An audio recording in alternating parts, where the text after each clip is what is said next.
Con un saludo de Cristo a la distancia, mi nombre es Omar Aguilar y esto es Perspectiva Católica. Perspectiva Católica, ya lo saben, nuestro encuentro semanal en donde nos reunimos como iglesia, como familia, como sociedad, como comunidad a informarnos, a recordar y a animarnos a vivir la osadía de la fe.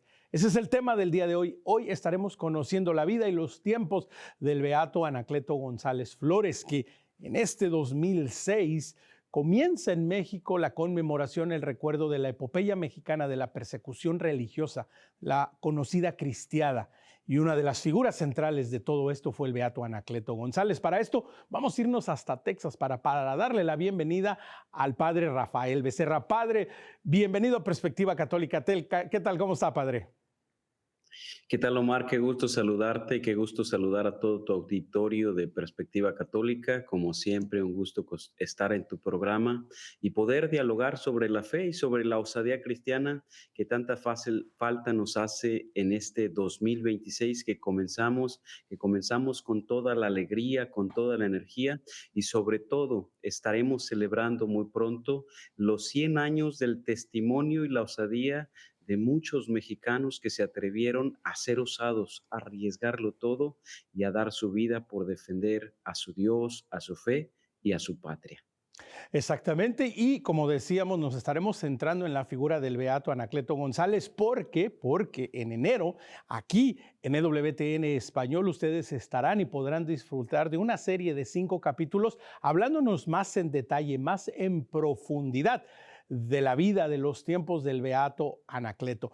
Padre Rafael, ¿por qué no comenzamos haciendo una visión general de lo que se estará celebrando, de lo que se estará recordando y conmemorando en México a 100 años, de 1926 al 2026, y que inclusive dentro de México mismo por muchos años no era tema conocido, no era parte de la historia que se presentaba y por consiguiente, pues en muchas partes de Latinoamérica y del mundo entero hasta donde llegamos, padre, va a ser la primera vez que lo van a escuchar. Padre, hablemos un poco de qué celebramos, qué vamos a recordar, qué vamos a conmemorar en este 2026.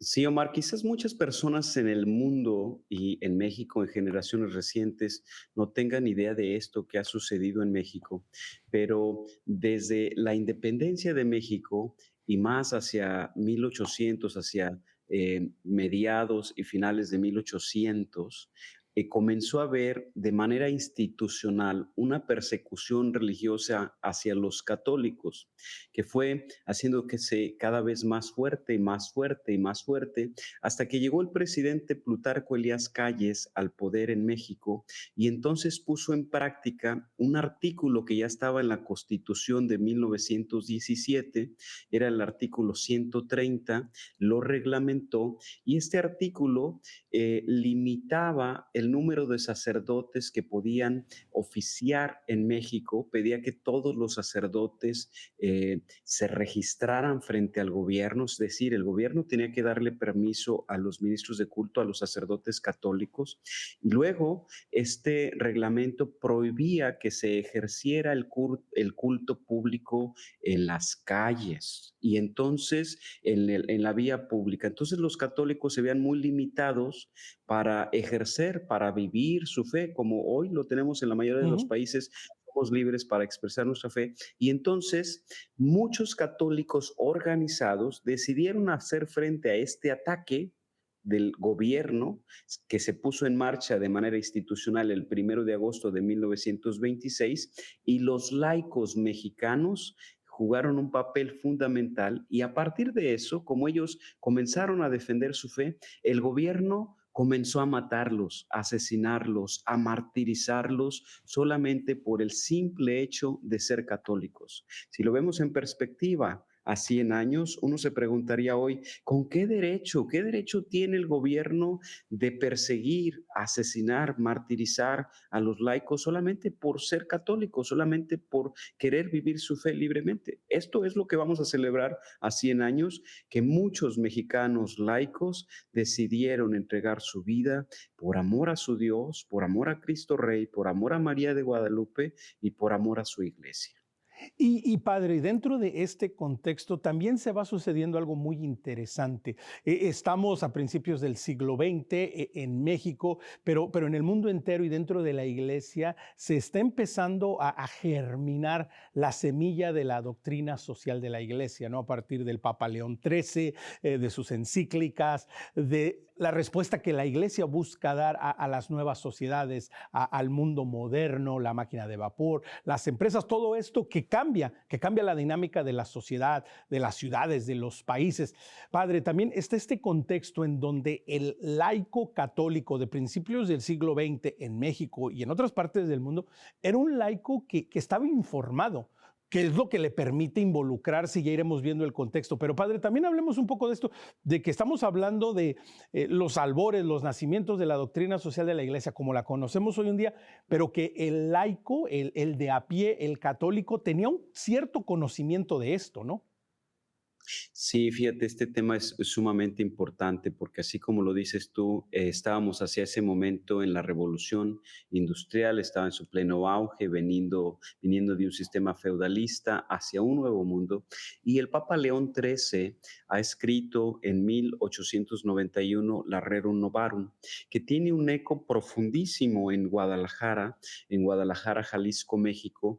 Hay un equipo de laicos muy bien organizados que leen el documento del Papa, la encíclica, en cuestiones sociales, en cuestión de los trabajadores, sus derechos y en las cuestiones sociales, y ellos la empiezan a poner en práctica, de tal manera que figuras como Miguel Palomar y Vizcarra y muchos otros católicos comienzan a sentar bases en Guadalajara, que es una comunidad, una sociedad muy conservadora, de muchas tradiciones. Hoy quizás el término conservador en algunos casos para algunos pudiera tener un significado peyorativo, pero no así ha sido toda la vida. Al contrario, esta comunidad conservadora de laicos en Guadalajara es de avanzada, las propuestas del Papa, los lleva a la acción de manera real. Ellos incluso incursionan en la vida pública, generan cajas de ahorro, otras condiciones para los trabajadores, para los del campo. Y entonces, en una sociedad así de organizada, que impulsa la Rerum Novarum, llega Anacleto González Flores hacia 1913, finales, principios de 1914.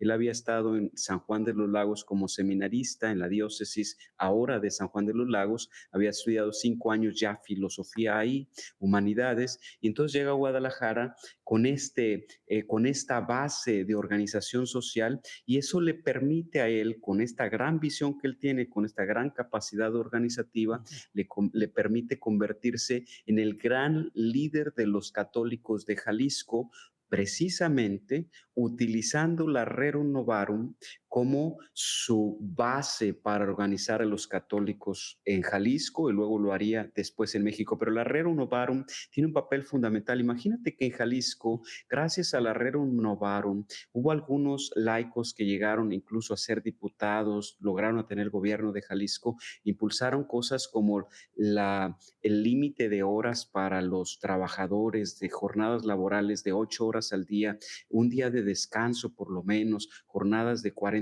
horas por semana. Estos son cuestiones que han venido desde los católicos y de los laicos, y muchas de las ideas de la Rerum Novarum en el ámbito social y de los trabajadores han sido puestas en la Constitución de 1917 de México, que incluso aunque estuvo liderada por la mayoría de liberales anticatólicos en México, sí tomaron lo que a ellos les pareció bueno de la doctrina social de la iglesia, y entonces hoy el artículo referente a los trabajadores y sus derechos en México está Ujú. basado propiamente en la doctrina social de la iglesia de la Rerum Novarum.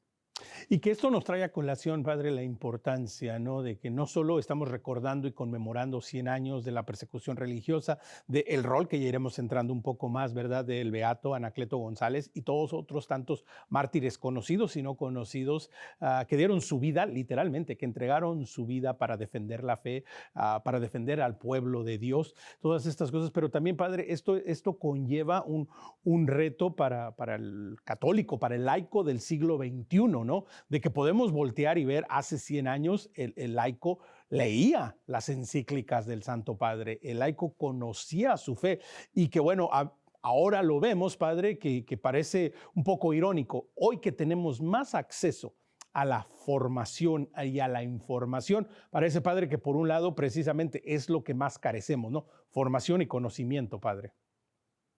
Sí, primero hacer énfasis en que nosotros no vamos a celebrar en la iglesia la persecución religiosa, eso no se puede celebrar. Lo que vamos a celebrar es que hombres y mujeres fueron tan valientes y osados que decidieron entregar su vida por amor a Cristo y su fe. Y ellos son unos héroes de la fe que son testigos para nosotros, que nos ayudan a ser esos modelos de cómo nosotros también podemos enfrentar los retos que se nos presentan desde la fe a nosotros en este tiempo. Y como tú bien lo dices, yo quisiera resaltar que no solamente leían los documentos de la iglesia, sino que además los ponían en práctica. Y este es el gran genio de Anacleto González Flores, de sus compañeros mártires y de aquella comunidad de Guadalajara específicamente, porque Guadalajara fue así como un ícono, como el referente en los temas sociales. Ellos organizaron ahí los congresos católicos y impulsaban en México congresos católicos, se reunían periódicamente cada año para que revisara cómo estaban todos los liderazgos católicos en el asunto social, en el asunto de la vivencia de la fe. Y esto es un gran genio, ¿eh? No solamente estar informados, no solamente leerlos, Ujú. sino ponerlo en práctica, que creo que hoy sí nos falta un poco el cómo vamos a aterrizar todas estas enseñanzas que tiene la iglesia, que tiene una gran riqueza, y cómo las vamos a aplicar a nuestra realidad concreta, porque lo más seguro es que en los diferentes lugares del mundo viviremos realidades diferentes y generalmente la iglesia lo que hace es darnos las pautas de las normas, de los valores, de la gran visión, para que a través de ella podamos nosotros aplicarlos a nuestra propia realidad con una misma visión y un mismo objetivo. Entonces el genio es poner en práctica las enseñanzas de la iglesia en la vida cotidiana. Ese es el gran genio de nuestros mártires mexicanos y de esta comunidad de Guadalajara, de Jalisco y México en esos primeros años del siglo XX. Exactamente, y que precisamente, ¿no? Pues el estado de Jalisco, San Julián, los Altos de Jalisco, son estos lugares en donde se da de manera activa cuando llega el momento de tomar las armas, que ya llegaremos ahí. Padre, ¿cuáles fueron algunas de las maneras concretas y específicas que el Beato Anacleto y aquellos jóvenes y aquellas personas de su tiempo se empezaron a involucrar? ¿Cuáles eran las acciones? Hablemos un poco de la liga, de todo lo que estaban haciendo para ir planteando también en nuestra actualidad y al hombre moderno, a las personas del siglo XXI, también esta idea, ¿no? De que no solo es, como bien decía, Padre, no solo es el conocer, entender, pero de alguna manera ponerlo en práctica, llevarlo al día a día para mayor beneficio. ¿Cuáles fueron algunas de estas acciones concretas que ellos iniciaron, Padre? Fíjate, Omar, que Anacleto González Flores, cuando llegó a Guadalajara, él tenía un gran genio, él había vivido un encuentro con Cristo, esto lo llevó a la conversión, luego era un hombre que leía mucho, esto lo llevó a enseñar toda su vida y luego se convirtió en un catequista ordinario, permanente. Entonces, él no solamente oraba, sino que enseñaba lo que oraba y entonces estudiaba y luego lo ponía en práctica. Cuando llegó a Guadalajara, comenzó a organizar círculos de estudios de diferentes temáticas, filosofía, oratoria, diferentes temáticas de humanidades en aquel momento. Y se organizaban los grupos de jóvenes, de mujeres, de niños, y luego comenzó a organizar por sectores. A los trabajadores, a las mujeres, a los del campo, a los de la ciudad, a los maestros, en el tema social. Él tenía un instrumento que era muy bueno, que le llamaba la prensa. Él llamaba a todos los católicos a que estuvieran involucrados en la prensa. Prensa refiriéndose a los medios de comunicación que había disponibles en aquel momento. Y entonces su método eran las personas, el pueblo, la prensa y el libro. Había que leer y Ujú. luego informar. Entonces organizaba, él participaba en organizar pequeños volantitos o semanarios también que se entregaban y distribuían a todos los católicos para que todos los católicos tuvieran la información de una misma fuente y pedía que se involucraran otros también en participar en la prensa. Y también quería que estuvieran los católicos como maestros en la escuela. Si lo pensamos bien, estas acciones tan concretas, es decir, desde el pueblo, con católicos bien formados porque leen, que están presentes en la escuela como maestro se va a custodiar que se le enseñen los valores católicos a los niños, a los jóvenes, y luego si están presentes en la prensa, lo que hace WTN es, se va a transmitir el pensamiento católico y no es cualquier Ujú. persona que dice cualquier o transmite cualquier valor, sino los católicos que transmiten sus valores, primero enseñan sus valores y luego los transmiten a través de la prensa. Esto es un reto para nosotros, estar presente en los medios de comunicación actuales, las redes sociales, la televisión, la radio, el libro. Eso es importante para nosotros. Ya más adelante, Anacleto González Flores comenzó a organizar a los grupos y a los sectores cuando había amenazas de parte del gobierno. Por Ujú. ejemplo, en 1918, el gobernador Manuel Boquet en Jalisco comenzó a aplicar una cosa que era el poner en práctica el artículo 130 constitucional, pero el gobierno federal quería hacer algunos ejercicios en algunos estados de cómo Ujú. esto iría a funcionar. Entonces en Jalisco lo aplicaron e hicieron un decreto 1913 para restringir las libertades de los católicos, para restringir el número de los sacerdotes, expulsar a los sacerdotes extranjeros, pedir que se registren en el sistema público, limitar esos números de sacerdotes, que no haya servicio de culto en las calles ni de manera pública. Y entonces Anacleto organizó a todos los católicos de México para que hicieran un boicot económico, es decir, que no compraran nada que tuviera relación con el gobierno, que no utilizaran el sistema de transporte público, y entonces eso hacía que el gobierno sentía una gran amenaza económica y entonces ellos tuvieron que derogar el decreto 1913 del estado de Jalisco, y entonces esto fue una victoria para los católicos de Jalisco, porque esto convierte en un hito, porque el gobierno, porque los ciudadanos pueden a través de sus protestas bien organizadas, pueden hacer que el gobierno revierta leyes y acciones Ujú. contrarias a la visión y a los valores del pueblo de Jalisco. Y padre, hablemos un poco del boicot, porque es un momento histórico y quizás que no se ha reproducido en esa magnitud y lo que se logró hacer en el tiempo que se logró hacer en México. México era que una población alrededor, si no me equivoco, de poco más de 10 millones de personas. Anacleto logran convocar al boicot a 2 millones de personas, es decir, una quinta parte de la población. Es decir, esto realmente fue un parteaguas, ¿verdad? En donde el pueblo organizado e informado y educado puede realmente involucrarse y puede participar porque entiende lo que está en juego, lo que hoy en día es un poco difícil porque nos cuesta trabajo aceptar a veces eso. Entonces, hablemos un poco más del boicot, de lo que representó y de la importancia. Y de nuevo, padre, creo que no se ha podido repetir algo así, al menos en la historia de México. Sí, Omar, tú has mencionado algo, este boicot es un hito para la historia de México, para la historia de Jalisco, para la historia de los católicos. Lo que vemos en un boicot como el que organizó Anacleto González Flores es una forma de protesta no violenta y activa, y eso quizás es lo que hay que resaltar mucho. Una forma de protesta no violenta y activa. No es que tengamos algunos valores y vayamos a protestar y a rayar las paredes y a quebrar los vidrios de los coches o a quemar alguna cosa o hacer alguna protesta en contra de los bienes públicos. No, Anacleto González Flores organizó a los católicos de una manera en la que se protestaba de manera legítima con una opresión que estaba llevando el gobierno contra los ciudadanos libres de un Estado libre. Y entonces, de manera organizada, este es el gran genio de Anacleto que lograba conjuntar todos los liderazgos de los católicos con una sola visión, con un solo objetivo y que todos esos católicos Ujú, organizados fueran en la misma línea. Imagínate pedirle a los católicos que no utilicen sistema de transporte público, porque en aquel momento el sistema de transporte público le pertenecía al gobierno.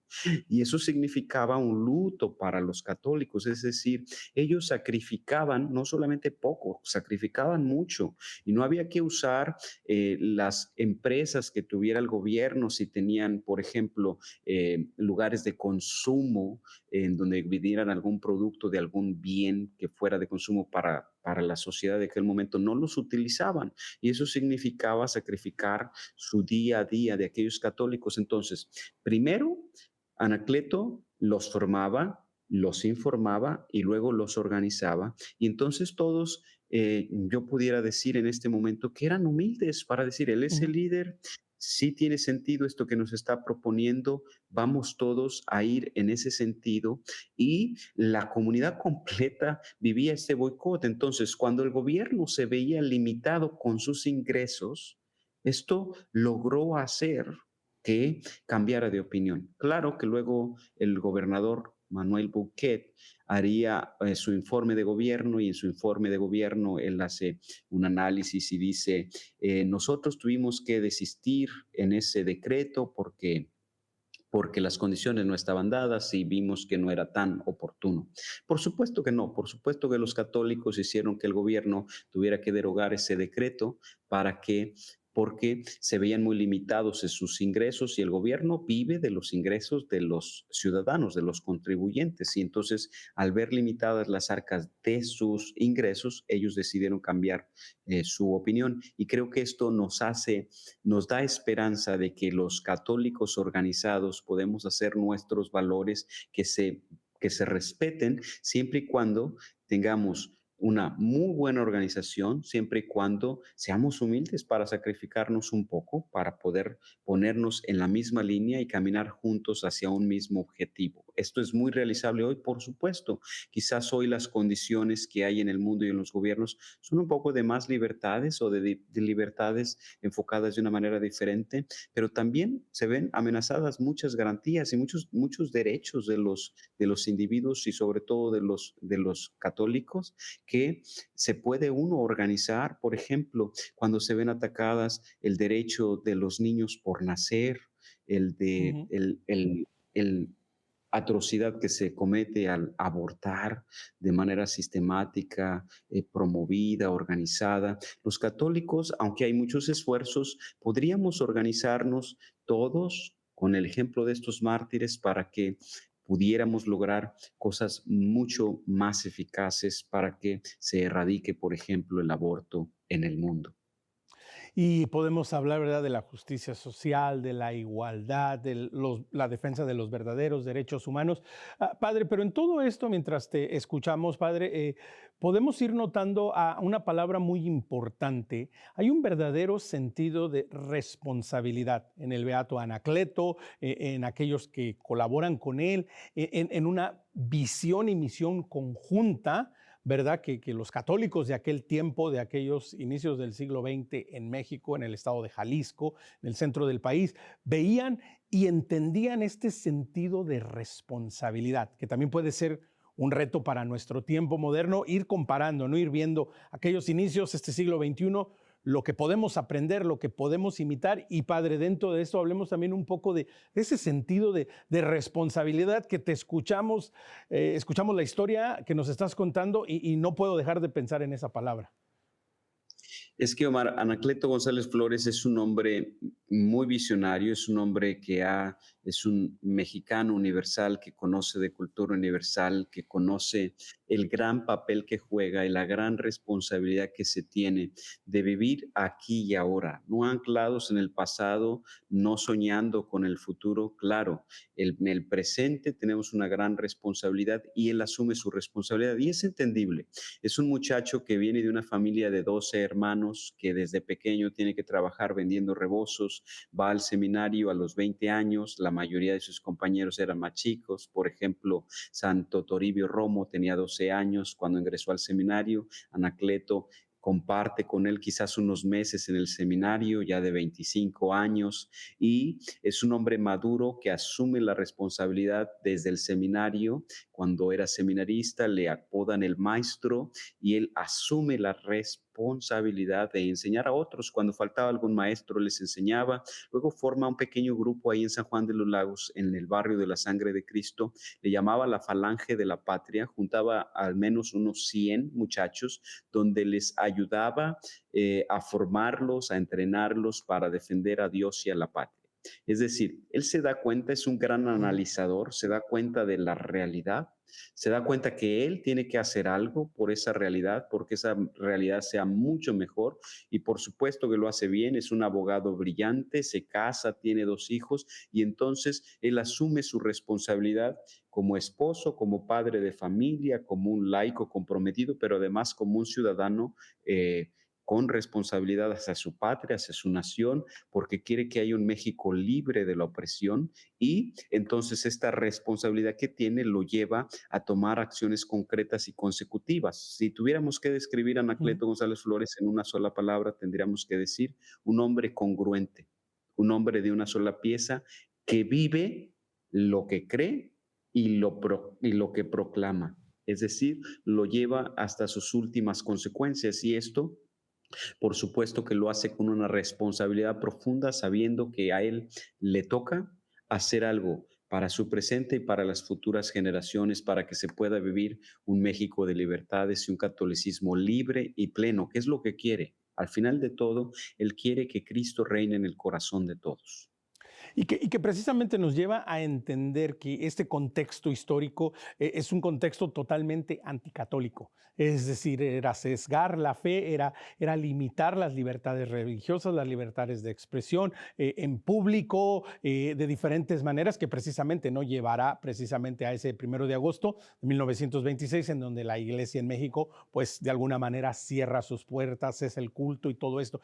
Entonces, padre, también esta importancia que estamos hablando de esto, que es en sí era una persecución en contra del catolicismo y de la fe católica en México, ¿no?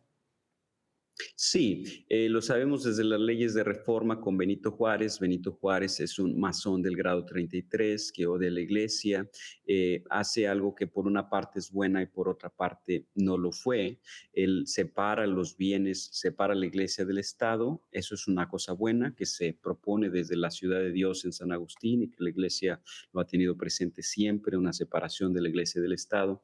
Y luego lo que hace mal Benito Juárez es quitarle los bienes a la iglesia, todos sus bienes. Para ese momento la iglesia tenía los hospitales, los asilos, universidades, el registro civil, los cementerios, y entonces Benito Juárez le quita los bienes a la iglesia y dice que se lo va a repartir a los pobres, pero no se lo reparte a los pobres, se lo reparte a su familia y a sus amigos. Y entonces los pobres siguieron siendo pobres, y los gobiernos revolucionarios siguen utilizando a los pobres como carnada para convencerlos de sus propuestas, y luego los hacen más pobres. Entonces, vienen un sistema liberal de pensamiento y anticatólico. La masonería sigue creciendo en México en influencia y en poder, hasta llegar a Plutarco Elías Calles, cuando él entra al poder, al gobierno. Es un masón del grado 33 también, un anticatólico, pero él tiene en su corazón un odio muy acerado en contra de los católicos, y entonces él se vuelve muy radical en contra de los católicos. El 99% de los mexicanos eran católicos, o sea que él es terco porque no entiende que gobierna un país que es católico. Y si lo vemos desde términos políticos, más allá de la ideología o del secretismo en el que él pudiera vivir, en la masonería, o su odio desde esa perspectiva hacia el catolicismo, lo que podemos entender en términos políticos es que el gobierno veía en la iglesia un actor que tenía una gran influencia sobre el pueblo, y lo que trata de hacer el gobierno es restarle influencia a la iglesia, es decir, la quiere descartar como un actor de influencia para asumir y quedarse con todo ese poder. Por eso este ejercicio de ir en contra de la iglesia, para quitarle primero sus bienes, luego su influencia, pero lo que logra la persecución religiosa es exactamente lo contrario. Imagínate que en Ujú. 1922 construyen un monumento a Cristo Rey y luego el gobierno en 1925 está construyendo un monumento a Cristo Rey, decide poner una bomba, el monumento era chiquito, pero le ponen una bomba para destruirlo, expulsan a Monseñor Felipe, que era el delegado del Papa en aquel momento y que fue a poner la primera piedra del monumento, lo expulsan del país y entonces cuando avientan la bomba en el monumento de Cristo Rey y queda destruida, los obispos de México deciden hacer un monumento más grande, Así de es. triple dimensiones. Y ahora vemos un monumento de Cristo Rey magnánimo, esplendoroso, en ese centro de Silao, en aquella montaña que es la cúspide de ese territorio y que allá se entrona a Cristo Rey porque desde allá se ha consagrado al país a Cristo Ujú. Rey para decir, este es el Rey de nuestra fe, este es el Rey de nuestros ciudadanos, este es el Rey que queremos nosotros que reine en nuestros corazones. Y desde allí el Papa toma esa valentía y esa consagración a Cristo Rey y luego proclama en 1925, el 11 de diciembre, proclama o establece la solemnidad de Cristo Rey en alguna manera inspirado por los mexicanos y lo declara como una Ujú. solemnidad universal, que ahora se celebra el último el último día del calendario litúrgico Del del tiempo calendario. ordinario, y luego iniciamos con el Adviento.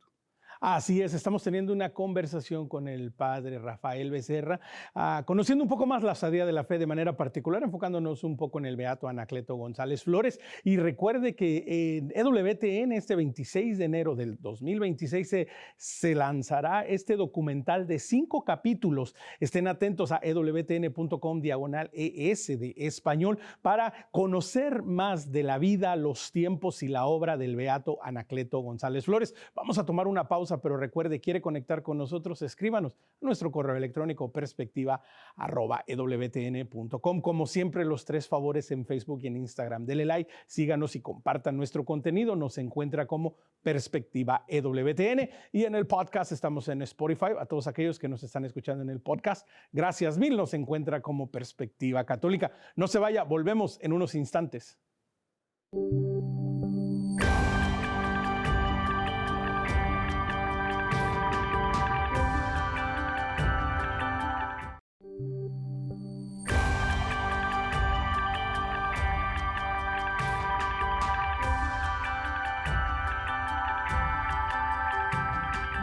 Para Aguilar, Perspectiva Católica. Hoy estamos hablando acerca de la osadía de la fe, conociendo un poco más la vida y los tiempos del beato Anacleto González Flores. Y le quiero recordar que este próximo 26 de enero en EWTN se estará estrenando esta serie de 5 capítulos sobre la vida del beato Anacleto González Flores, una vida y un martirio dignos de conocer. Cómo este hombre formó, preparó y animó a el pueblo de Dios a defenderse. Ya lo sabe, a partir del 26 de enero en todas nuestras plataformas de EWTN. Continuamos con el padre Rafael Becerra desde Texas. Padre, hemos tenido una primera media hora, creo que sumamente completa. Hemos podido abarcar diferentes temas. Volvamos a Anacleto. Organiza el boicot, lo organiza de diferentes maneras y el boicot en sí mismo es un éxito. Logra que el pueblo de Dios realmente, como decía padre, haga sacrificios en su momento y creo que para muchas personas, inclusive hoy en día, no usar el transporte público, no comprar los enseres que necesito para mi día a día a manera pacífica de una protesta. Pero padre, esto también lleva a que Anacleto de alguna manera a partir de ese momento se convierte en un hombre marcado. Padre. Así es, Omar, tienes razón. A partir de 1918, entonces, él venía su liderazgo creciendo desde persona a persona, pequeños grupos, círculos de estudio, algunos sectores, y a partir de 1918, con ese boicot, él se convierte en un líder extraordinario de los católicos, tanto así que pues es el gran analizador de la realidad del país y entonces él es invitado a que sea el orador de los congresos católicos en los diferentes lugares donde se encuentra. Tiene un periodiquito llamado La Palabra, luego instaurará otro que se llama Gladium con un mayor tiraje, reparten hasta 100,000 ejemplares en momentos de persecución. Cualquier persona que tenga un periodiquito de estos católicos puede ir a la cárcel o puede ser asesinado y sin embargo reparte, tiene un tiraje de 100,000 ejemplares. Entonces, Anacleto se va convirtiendo en el líder porque además de tener esa gran capacidad organizativa, al ser un hombre congruente que tiene como base Ujú.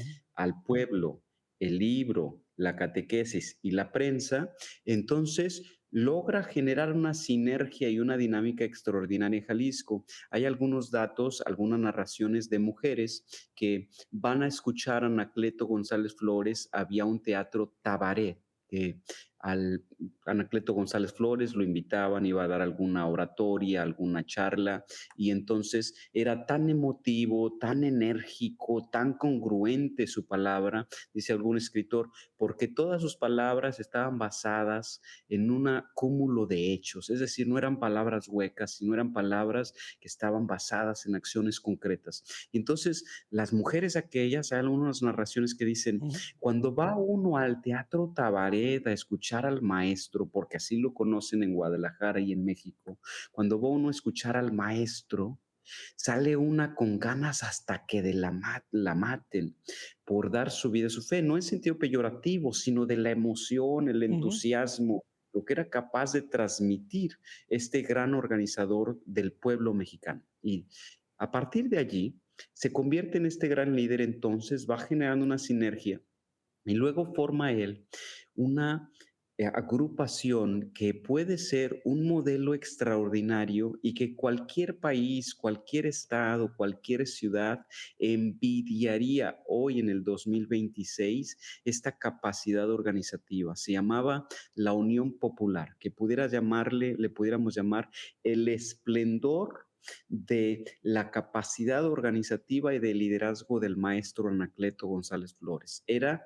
una agrupación, así como se llama, la Unión Ujú. Popular, que era una unión de católicos que lo que tenía como base era la popularidad, que cualquier persona católica podría hacerse miembro de manera muy sencilla y estaba organizada por manzanas en el estado de Jalisco, de manera que se podía organizar manzanas y luego sectores, barrios, la ciudad y luego todo el estado. Hay algunos historiadores que tienen diferentes opiniones entre el número de los agremiados, pero aquellos que van un poco más alto dice que tenía hasta 500,000 agremiados. Estamos hablando 1925, 1926 y 500,000 agremiados en aquel momento es una gran cantidad de Ujú. personas, pero lo más destacable de esta organización, de esta Unión Popular, es que estaban organizados por un sistema de jefes y el jefe supremo era el beato Anacleto González Flores. En nuestro lenguaje actual le podríamos llamar, está organizado por líderes y el líder supremo era el beato Anacleto González Flores. Lo más espectacular es que en términos de 2 horas podían darse cuenta hasta el más mínimo nivel, hasta la última manzana del estado de Jalisco, las instrucciones que daba el jefe general, el jefe supremo, el líder supremo, que era Anacleto González Flores. Pero hace 100 años no tenían celulares, ni computadoras, ni internet, ni redes sociales. Y entonces lo más extraordinario de la Unión Popular Ujú. era la eficacia en sus acciones. Si el maestro decía, ahora tenemos que repartir este volante. Se repartía en todo el estado de Jalisco. En cuestión de 2 horas se daban cuenta y se repartían. Por eso son tan eficaces. Por eso cuando llega a institucionalizarse y de manera organizada desde el gobierno Ujú. se... eh, se declara y entra en vigor la reglamentación del artículo 130 en contra de los católicos, se organiza en la Ciudad de México la Liga Nacional Defensora de la Libertad Religiosa. Y entonces ellos ven en Anacleto González Flores este gran líder que puede liderar el movimiento en todo Ujú. el país para defender su fe. y sus valores. Y entonces le proponen a Anacleto que él sea el líder que organice la defensa de los católicos. Y él ha buscado para ese momento, desde 1918 hasta 1926, hubo siempre cometidos del gobierno en contra de la iglesia, persecución de una manera, de otra manera, algunas veces más útil que otras, hasta que Plutarco Elías Calles lo hace de una forma, tendremos que decir la palabra, Ujú, descarada y abrupta. Entonces, primero él hace este decreto, pone en regla el artículo 130, entra en vigor el 1 de agosto. Los obispos de México habían decidido que bajo esas condiciones del gobierno no se puede ejercer auténtica y libremente la fe. Entonces los obispos mexicanos, en un acto de prudencia, deciden cerrar el culto público a partir del 31 de julio de 1926. Entonces narra la historia que hay millones de católicos ujú, alrededor del país en sus parroquias queriendo tener su Eucaristía, su confesión, porque no saben si será la última. Imagínate a los católicos, imagínate el corazón de los pastores mexicanos teniendo que llegar al extremo de esa resolución. ujú, Eso debió ser, puedo pensar en el pensamiento del corazón de los pastores mexicanos, de los sacerdotes, cómo pudo destrozar su corazón ujú, tener que llegar a esta situación radical de tener que cerrar los cultos públicos porque el gobierno no les da ninguna garantía. ¿Y por qué lo tienen que ujú, hacer? Porque tienen que cuidar a sus pastores, tienen que cuidar a sus ovejas. Podrían ahora criticar a los obispos, pero fíjate lo que hace el gobierno. Los obispos toman una buena ujú, decisión, una buena medida, sabiendo que con esas condiciones no pueden celebrarse la vida religiosa de manera libre y están en peligro todas sus ovejas. Y esto se vuelve una realidad.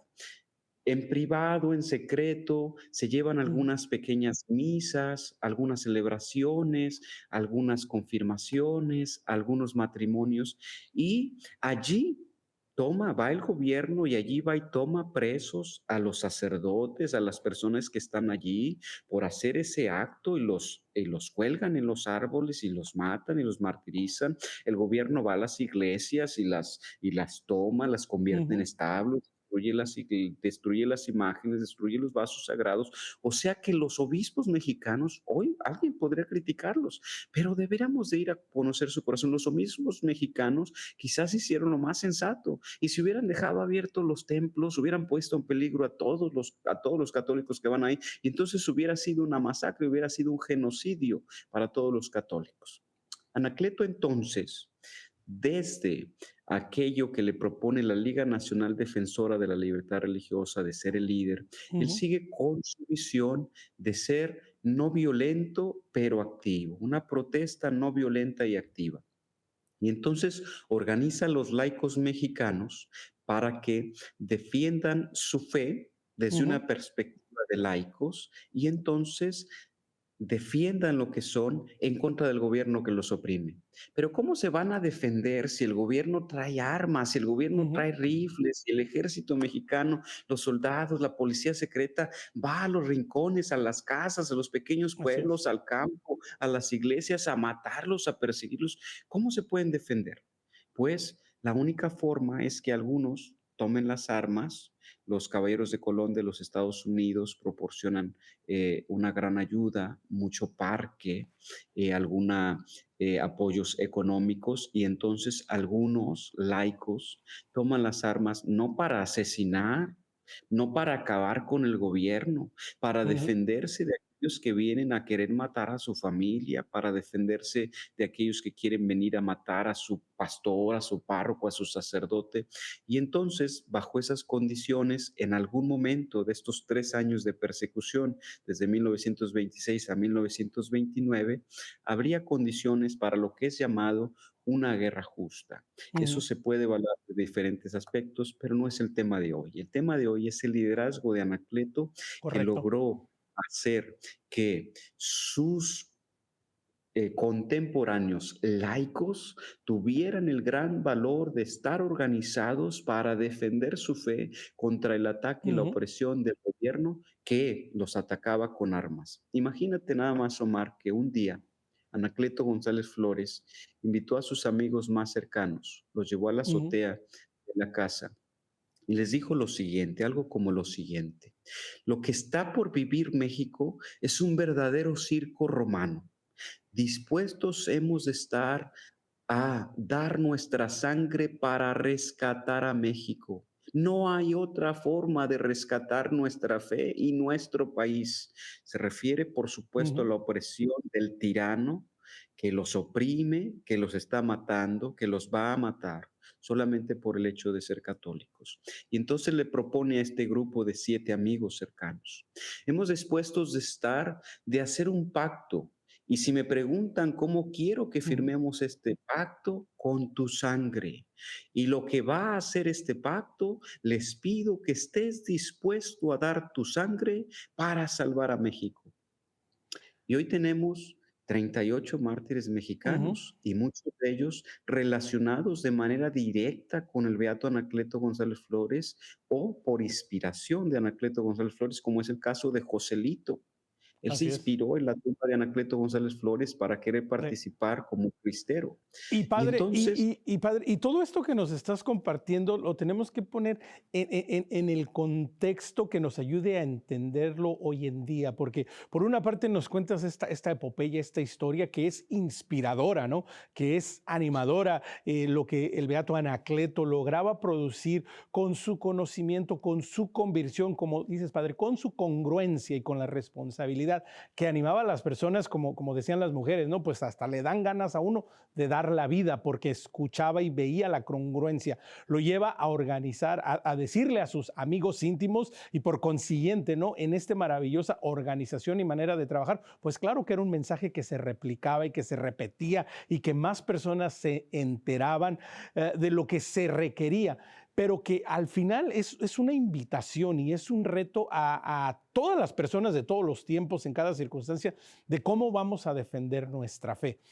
El beato Anacleto le tocó una circunstancia muy particular, en un momento muy particular, en México, en un lugar muy particular. Pero eso también, padre, debe de tener, ¿no? Ese reto, esa invitación a transportarlo a nuestras realidades de la manera que nos toque hacer. Claramente a muchos de nosotros no nos va a tocar ese tipo de martirio, ese tipo de esfuerzo. Quizás será de otra forma, pero padre, la importancia de plantear ese contexto y de reconocer que lo que el beato hizo en su momento es exactamente lo que se nos pide hacer a cada uno de nosotros, también en nuestra realidad, ¿no, padre? claro, pienso que el reto más grande es preguntarnos a nosotros mismos: y yo como católico, ¿qué estoy dispuesto a dar? ¿Qué estoy dispuesto a hacer por mi fe, por mi país, por mi Cristo, por mi Rey? Este hombre estuvo dispuesto a ir hasta las últimas consecuencias en su vida, porque esas son las condiciones que Ujú. les tocó a él vivir. Y en las condiciones que nosotros vivimos, quizá para todos los que ven esta transmisión sería: y en las condiciones que tú vives, ¿hasta cuáles consecuencias vas a llegar tú? ¿Qué es lo que estás tú dispuesto a dar por amor a Cristo y a María, por amor a tu iglesia, por amor a tu patria? Y podrá haber alguien que diga: pues yo ni siquiera amo a mi patria, yo ni siquiera amo tanto a mi iglesia, tengo muchas diferencias, o yo no amo tanto a Cristo. Habría que recordarles que Cristo les ha amado primero y que Cristo ha entregado su vida por amor a ellos, y que María ha dado también ese fiat con toda su vida para que el Salvador del mundo naciera, para que les pudiera salvar. Y luego habría de que decir que la iglesia es la esposa de Cristo, que Cristo y su iglesia son una misma cosa. Y Anacleto Ujú. González Flores lograba esta pasión, esta congruencia, esta ganas de llevar, esta osadía por llevar su fe a la calle, porque sabía que la única revolución posible y la única revolución viable y aceptable es la revolución de lo eterno que comenzó el carpintero de Nazaret, el Señor Jesucristo. Por eso quería convertirse él, y que se convirtieran todos en bocetos de Cristo, imitadores de Cristo. Y Cristo entregó hasta la última gota de su sangre por amor a cada uno de los que están viendo este programa. Entonces, esa es una invitación para nosotros y un reto para pensar. ¿Y yo cómo estoy correspondiendo al amor en mi realidad, en mis circunstancias? ¿Cómo estoy correspondiendo al amor infinito, ilimitado de donación que Jesucristo ha tenido para mí? Anacleto no se andaba promoviendo a sí mismo, no es su causa de él mismo, no es que quería que le siguieran a él, no. Él ha sido como un magneto porque era capaz de ser lo Mm. suficientemente transparente para compartir y anunciar la palabra de Cristo, para impregnar a otros de Cristo, para provocar un encuentro con Cristo, para que Cristo los transformara y para que Cristo los llevara a amarle a Él también y a tratar de imitarle a Él. Todo lo que ha hecho Anacleto es amar a Cristo hasta sus últimas consecuencias. Ese es nuestro reto, amar a Ujú. Cristo. ¿Y cómo lo hacía él? De manera muy técnica, es decir, era un gran analizador de la realidad, pero era un gran analizador que se ponía en acción. Esta es otra clave, ponerse en acción. ¿Qué acciones concretas estás haciendo tú, los televidentes, para amar profundamente a Cristo? Padre, nos quedan 5 minutos para cerrar este episodio, ¿verdad? Que esperamos que sea el inicio y que todos ustedes se conecten y puedan ver esta serie que se lanzará a partir del 26 de enero del 2026 por EWTN Español, todas nuestras plataformas de la vida, los tiempos del Beato Anacleto González Flores. Padre, compartías la parte en donde reúne a sus amigos en esta azotea, ¿verdad? En el techo de esta casa y de alguna manera proféticamente les dice y los invita, ¿verdad? Es lo que sigue es que quizás nos va a tener que tocar dar la vida misma, derramar nuestra sangre. Partamos de ahí. ¿Qué sigue para Anacleto, para el Beato, a partir de ese momento en su vida? Anacleto González Flores se convierte en el líder entonces de la defensa de la libertad religiosa en México y desde ese momento es un blanco, un objetivo del Mm. presidente Plutarco Elías Calles, masón del grado 33, que odia profundamente la iglesia, y entonces logran capturar a Anacleto el 1 de abril de 1927. La noche anterior, Anacleto había escrito para su periódico Gladium: hoy debemos demostrarle a Dios que de veras somos católicos. Mañana será tarde porque mañana se abrirán los labios de los valientes para maldecir a los flojos, a los cobardes y a los apáticos. Entonces, unas horas después, 1 de abril, lo toman en la casa de los hermanos Vargas González, la policía secreta, lo lleva a lo que hoy es la presidencia municipal de Guadalajara, ahí lo golpean fuertemente en el estómago, de ahí lo llevan con otros al cuartel Colorado de Guadalajara, los hermanos Vargas González, Luis Padilla, y entonces quiero que se imaginen los televidentes esto. Lo amarran de los pulgares, lo cuelgan de los pulgares, le quitan con navajas, por supuesto, la piel de las palmas de las manos, de las plantas de los pies, le encajan una bayoneta en un costado, en el costado izquierdo, que le logra perforar los pulmones, y estando Anacleto ahí colgado, después de todo ese martirio, viene el capitán Ferreira, que es el que está dirigiendo esta operación por orden del presidente, y entonces al capitán Ferreira, Anacleto, suspendido de los pulgares, le dice: capitán Ferreira, muy pronto estaré frente al juez supremo. El mismo juez que me va a juzgar a mí, lo va a juzgar a usted. Tenga la seguridad de que cuando usted esté frente al juez supremo, tendrá en mí a un intercesor. Mm. Le perdono de todo corazón. Imagínate estas palabras, Omar. Esto es Mm. vivir en la profundidad lo que Cristo había invitado, amar a nuestros enemigos. Le bajan de donde estaba colgado, pide ser el último en ser fusilado para ayudarle a sus amigos o motivarlos, fortalecerlos, a los que van a ser fusilados, los fusilan a los demás primero y luego a él le dan una descarga de balas y todavía tiene el coraje, la osadía de levantarse, puede levantar Mm. un poco, levanta la mano izquierda y grita. Por segunda vez escuchen las Américas este grito: yo muero, pero Dios no muere. Viva Cristo Rey y Santa María de Guadalupe. Le dan un culatazo en la cabeza y muere. Sus palabras son un eco trascendental para todos nosotros que sabemos que podemos empeñar nuestra vida por amor a Cristo, pero Cristo sigue viviendo en el corazón de su iglesia porque Él ha prometido que Él estará con nosotros hasta el fin del mundo y nos ha prometido la vida eterna. Qué palabras tan impresionantes, qué testimonio de fe tan impresionante, qué reto para todos nosotros en nuestra realidad, en nuestro metro cuadrado, atrevernos a proclamar viva Cristo Rey, viva Santa María de Guadalupe, viva nuestra fe y cómo lo podemos vivir. Padre, para terminar y de nuevo recordándoles, haciéndoles encarecidamente la invitación a que se unan con nosotros a partir del 26 de enero del 2026 para ver esta serie de 5 episodios más sobre la vida del beato Anacleto González Flores. Padre, ¿algo más que quieras agregar, que quieras dejarnos? Y obviamente también, pues si nos despides dándonos tu bendición, Padre. Sí, fíjate que Anacleto González Flores entregó su vida por amor a Cristo Rey y a su iglesia porque quería que hubiera católicos de verdad, quería lograr la civilización del amor, quería que fuéramos capaces de amar a Dios sin medida, quería formar la aristocracia del talento y quería que viviéramos la revolución de lo eterno. Pero lo más importante es que quería que Cristo reinara en el corazón de cada uno. La invitación para cada uno de los que van a ver esta serie y de los que están viendo este programa es: ¿está Cristo reinando en tu corazón? Deja a Cristo que reine en tu corazón y permítete amar a Dios sin medida como Dios te ama a ti, sin medida y sin límites. Que Padre, el su Señor esté bendición.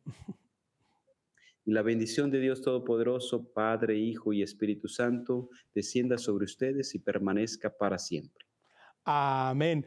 Muchísimas gracias, Padre Rafael. Gracias a todos ustedes por habernos acompañado en este inspirador programa. Los esperamos y que se unan con nosotros a ver esta serie. Recuerde, quiere conectar con nosotros, escríbanos en nuestro correo electrónico perspectiva@ewtn.com. Ya lo sabe, los 3 favores de siempre en Facebook y en Instagram. Dele like, síganos y compartan nuestro contenido. Nos encuentra como Perspectiva EWTN. Y a todos aquellos que nos escuchan, que también lo pueden compartir, estamos en el podcast, estamos en Spotify como Perspectiva Católica. Será hasta una nueva edición. Pero mientras tanto, recuerde que nuestra perspectiva siempre sea el amor.